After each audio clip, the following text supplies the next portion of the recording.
Praise the lord. క్రీస్తునందు ప్రియమైన స్నేహితులారా, మనం అనేక మారులు మన ఇష్టానుసారమైన జీవితము జీవిస్తూ ప్రభువు నాకేమీ చేయడం లేదు, నేను ఎలాంటి పనులు చేసినా కానీ నేను వృద్ధి చెందుతూ ఉన్నాను, విజయం సాధిస్తూ ఉన్నాను అనుకుంటాం. ఇలాగ అనేక మంది కూడా అటువంటి ఆలోచనే కలిగి ఉంటారు.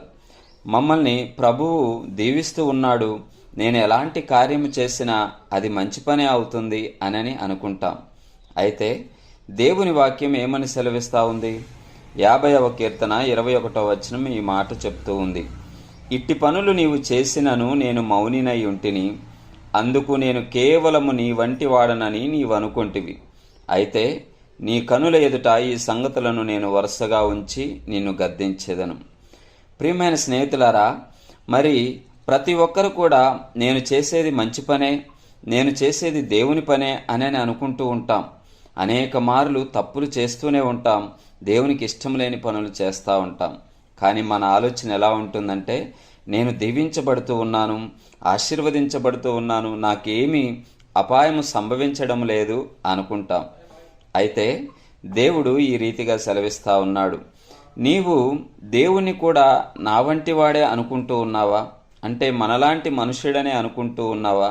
నేనేమి చేసినా ప్రభువు నన్ను శిక్షించడం లేదు, నేను రాత్రి పలానా తప్పు చేశాను అయినా దేవుడు నన్ను శిక్షించడం లేదు అని నీవు అనుకుంటున్నట్లయితే నీకు ఇదే సమాధానం.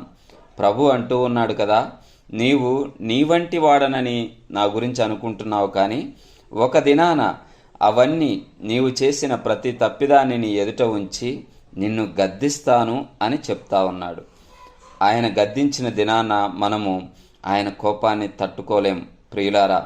కాబట్టి నువ్వు ఈ దినాన శిక్షింపబడకుండా ఉన్నావు అంటే, నీకు శ్రమ ఇబ్బంది లేకుండా ఉంది అంటే, నీవు అన్నీ మంచి పనులు చేస్తున్నావని కాదు, దేవుడు వేచి చూస్తూ ఉన్నాడు.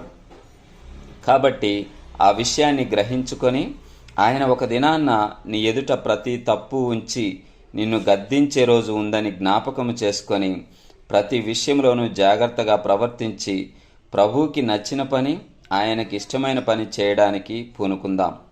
అటువంటి కృప దేవుడు మనందరికీ దయచేయునుగాక. ఆమేన్.